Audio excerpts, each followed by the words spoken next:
Welcome to the Embrace the Turn Up podcast. Cultural commentary from two guys who want all the smoke. All the smoke. And now your hosts, A-Dub and John.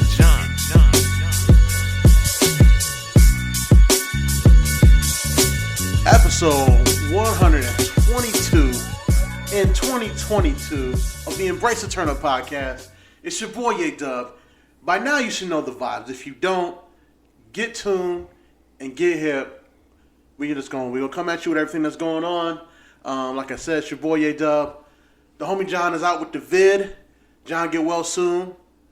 Come back. We got more Coors Light for you. But joining me, making his podcast debut for the whole pod, and not just as a guest, the homie Nate is in the building. Nate, what's up, man? What's up, man? How's it going? Dude, I'm doing great, man. It's been a while. It's good to see you, man. I feel good, man. You've been out of commission for a little bit now. I just in Atlanta, Yeah. Had to go see the fam. Don't worry, man. I've been holding it down up here. I know you have. Yeah. What are you, like, 30 for 30 in Chevys now? Oh, man.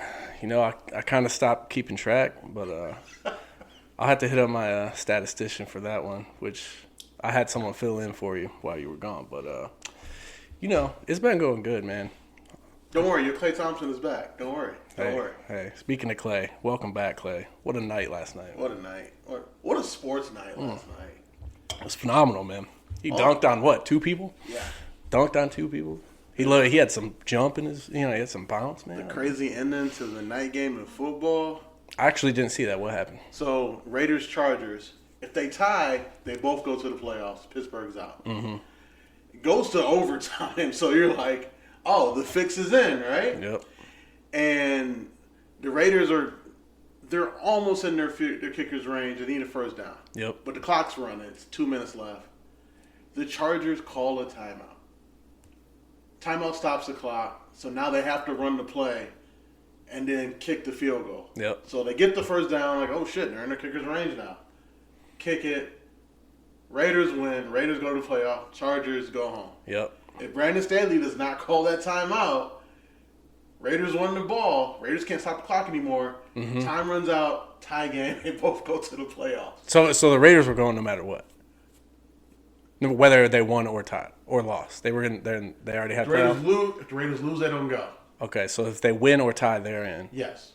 And the Chargers needed to win or tie, and they're in. So they were both teams were in the same scenario. Yeah, they were both in winner tie scenario. And then Pittsburgh needed a tie or a Raiders win to make it in, right? Yes.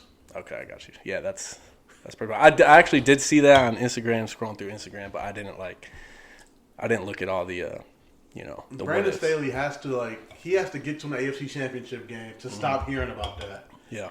That's the worst timeout since the Chris Webber timeout. Mm-hmm. Yeah, that's bad, man. Chris Webber.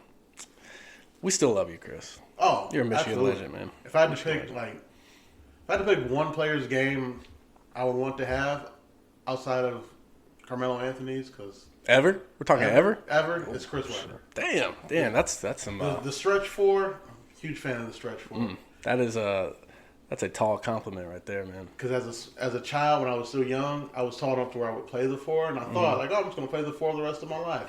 Not realizing that I wasn't going to be 6'11". Yep. So, yeah, huge fan of the stretch four. Man, mine would have to be, if I could have any player's game, it would be MVP Derrick Rose. No question. No question. Ooh. That's explosive. Yeah. See, the young kids don't know, man. That wasn't outside for him. It wasn't outside. That dude had bunnies like no other. The only player I can think of that has bunnies like him would be Ja. Which, speaking of that, Ja. You see that block? I did. Oh, I have never seen a block like that ever. Ja gonna make the league fun for a long time. Good job, Ja. I don't know. He deserves a bonus. I don't know if Memphis is ever gonna win anything, or if they're even gonna be as good as those grindhouse teams with Zach Randolph.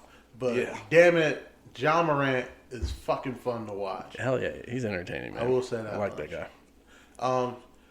But while we're on sports, and while I brought up C-Web,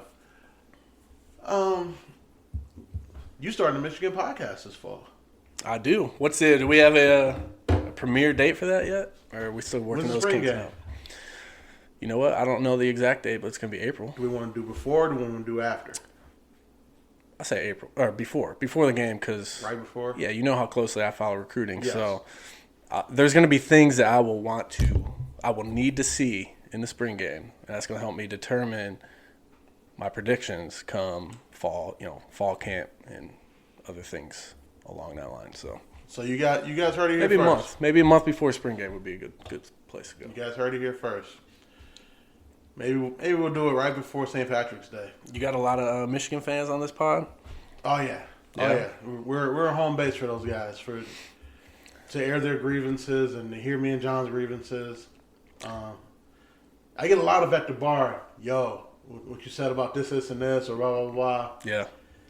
And a lot of the Michigan shit's like, yeah, I feel you. Until this year, it was like, yo. We were on a come up this year, man. This is the glow up year for Michigan. We're gonna. That's on the list, right? Michigan football. We'll dive into a lot of that later. It's definitely on the list. Yeah. Keep an eye out for the pod though, because I'm your boy when it comes to that. I can tell you every recruit from Michigan and Ohio State football. That's how closely I follow that shit. Fuck Ohio State. Fuck them into eternity. Full disclosure, we did record before, but we had some little audio issues, so we're gonna rehash real quick. Nate, hit the people with your New Year's resolutions. New Year's resolution, man. I don't think I've done one and legitimately chosen one and followed through with it probably for, I don't know, 5 or 6 years.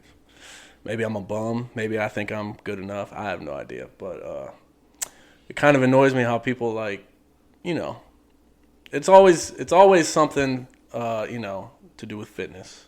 The new year, new me shit. And then the gyms are packed and that pisses me off.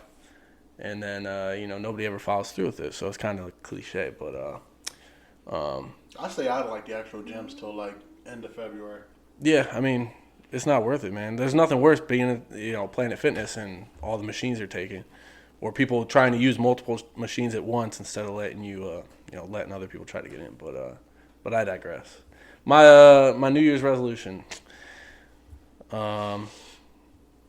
The idea didn't start this New Year's. I've been working on it actually since COVID started. But a buddy of mine, a good friend of mine, and I are going to be opening a firearms business. And we started it right before COVID, and then COVID hit, and like every other industry, supply went, dwindled to nothing. So it's hard to open up a business when you can't have any inventory. So, but things are getting a little bit more back to normal now. So just within this last week, we've started working on the business again. So, boom, boom, boom, boom, boom. And speaking of them silver bullets, man, Dub supplied me with my favorite light beer, Coors Light. I'm the ambassador. I deserve, a little bit of a little sponsorship here. Thank you, Dubs, for the ice cold Coors Light. John, there's only 2 left. I'm drinking them both, and I'm not saving one for you. Hey, man, hospitality is my thing, man. Yeah. Speaking of John, John's got the vid, man. I thought he already had it. When I had it, remember when I had it, I about died. Did he have it around the same time? No, he had it. Yeah, no, he told me. Because you remember when I sent out the group text, I'm like, yo, we just hung out Saturday, and now I have COVID, and I'm literally going to the ER because I'm that bad. Yeah, I remember. Everybody felt fine, but John told me later, he's like, I ended up getting a rapid test, and I tested positive, but I had no symptoms. And I was like, yeah, same. Well, I didn't have it, but yeah, well, shit. So he's got it twice now, man. That's crazy. Yeah, maybe if he got vaccinated. Shit, crazy. that Omarion's touching people. Oh shit, yep. The Omarion, man. Touch. Oh man. All right. Resolutions. We gonna fly through this. What's yours, man? What's yours? You got one? I'm gonna stay on the health journey. I'm trying to get below 240 before we get back outside. Get some new arm tattoos. The bumper stickers look nicer on a muscle car. Arm tattoos. You got your tattoos picked out already? I do. On the left arm up here. It's gonna be Biggie. No. Oh, okay. All right. Never mind. Never get another person's face on me. That's crazy. I wouldn't put it past you, man. There's this really cool symbol I saw. It's from the Black Heritage flag that the Black Panthers designed in the late 60s. Okay. The flag wasn't around that long because if you know the history about the Black Panthers, the government decided they couldn't have them around no more. Mm-hmm. But the symbol on the flag is it's really cool, and you know me, I'm all about our heritage and our Absolutely, people. Man. Putting that right on the left arm, and then on the right arm, I'm going. You ever seen those lion door knockers? like a door knocker that looks like a lion. Oh yeah, so you're choosing violence, is what you're saying? Yes, I'm getting one of those. I'm gonna get it styled up a little bit, and then I'm gonna have like kind of a chain coming out of the door knocker, wrapping around to the cross on the arm. Yeah. Oh, nice. Who's your tattoo man or woman? I'm gonna go up to Amity up here and Maumee.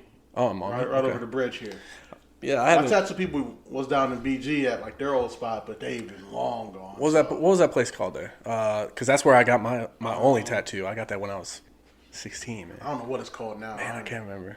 It's called Over the Edge when I was on Yes, the edge. that's what Over the Edge. Back when we was in school. Back in my day. Over the Edge. Speaking of BG, there's another shooting down there. What? Somebody was popping shots off. I want to say like it had to been at the Circle K, right? That's where all the shit goes down. Obviously. That's the parking lot you meet in when you got some beef, man. Yeah, that's exactly where it was. Shit, we had some memories there. 2 years ago? We tried to save that dude from getting arrested. Was that 2 years ago? Yeah, it was probably 2 summers ago. You know, you're right. That was pre-COVID for sure, man. That was we are in like season 3 of COVID. It might have been like right before COVID. Yeah, that was a good 2.5 years ago. That was it. That kid was. Oh that was a weird time. That kid was so dumb. He deserved to be arrested. Jesus, he would not. Yeah, it was some 40-year-old dude from like New Mexico. So it wasn't even the young. That shot or got shot? He was just shooting outside of his car. What? Yeah, I don't know, man. Ever since I left, it's just been getting crazy down there. Do I need to go out there and clean shit up? Like I said, I'm starting a firearms business, so I know some people. I know a guy that knows a lot of guys. No, it's fine. Let the violence come in, and then and then me, you, and John will go down there and we'll gentrify it. There we go. We'll bring a little peace and love. Yeah, we'll gentrify. We'll be the ones. Yeah, we'll bring it back to 2010 vibes, man. Yeah. So when you see a gun store and a podcast studio pop up, you'll know we're in the building. There you go. So I got to put a plug in for my upcoming business. The name is Forever Kitted. Because in the gun industry, if you have like all the Gucci guns, all the Gucci accessories, night vision, all that shit, they call it like being kitted out. I'm kitted. So we're playing. Kitted. Yeah, I'm kitted. Yeah, there you go. Ooh, damn. Damn. I know some people who know Trip the Ripper. You might be able to get that. Yeah. Well, yeah. So that's gonna be the business, and no, really though, anybody ever looking for firearms, Northwest Ohio or anywhere in Ohio, really. I'll be your guy. I know damn near everything. So there it is. Click, clap, boom. Get your guns. Get your guns. Sir. Get the strap. I got to take you coyote hunting, man. I know you're not a hunter, but I'm down. I'll take you out there, man. Can you stay up till 5 a.m. hunting coyotes? How long have you hung out with me? You know I can stay up till 5 a.m. Yeah, but we're gonna be trekking through muddy fields. We're gonna have our Elmer Fudd boots on. I'm gonna have to buy some Elmer Fudd boots. I got you. What size shoe you wear? 13. Yeah, you're gonna have to buy some. I got feet too big for mine. You're gonna fold your foot in half. I wear size 11, so yeah, you're gonna have to get some boots. Yeah, I actually don't own any boots. Just throw some J's on, man. You probably got an old pair of J's, right? Just throw them on. Is that sacrilege, man? Shit. Even my oldest and dingiest pair, You should see the look Dubs just gave me when I said that. It's like I cursed their religion or something. Oh man, you know how I am about those shoes, man. Shout out Ted. We love you, Ted. Ted's probably the only person that's ever conned a pair of J's off of Dubs. All right, he didn't con them. Not con them, but he kind of I don't know what the word is. He finessed. He finessed them. We were in Nashville for your bachelor party that we didn't need to be at because the bachelor party didn't end up leading anything. Mm-hmm. And Ted was like, "Yo, I really like your shoes," and they were the Tinker Jordan 6s for all of my other 6s. Been drinking too much. Hold on. I don't even remember what they look like, man. To be honest, I think they were 6s. Yeah, the 6s. I get my numbers fucked up, guys. Don't mind me. And my Jordan Tinker 6s. So he's like, "Yo, I really like those," and I'm like, "Was it those or was it the Fresh Prince of Bel-Air?" I think they were black and white. I don't know if that helps you, but No, it does not. I remember seeing them and they were black and white J's. Anyways, long story short, I had the Tinkers with me, had the Bel-Air 5s with me. He said, "Yo, I really like those shoes," and I'm like, "I appreciate it, man." Blah blah blah. And I wasn't gonna be wearing them that night, So I was like, yo, you just want to rock these, but you wear the same size? He's like, for real? I'm like, yeah, fuck it. I mean, we all here for the same thing. We friends now.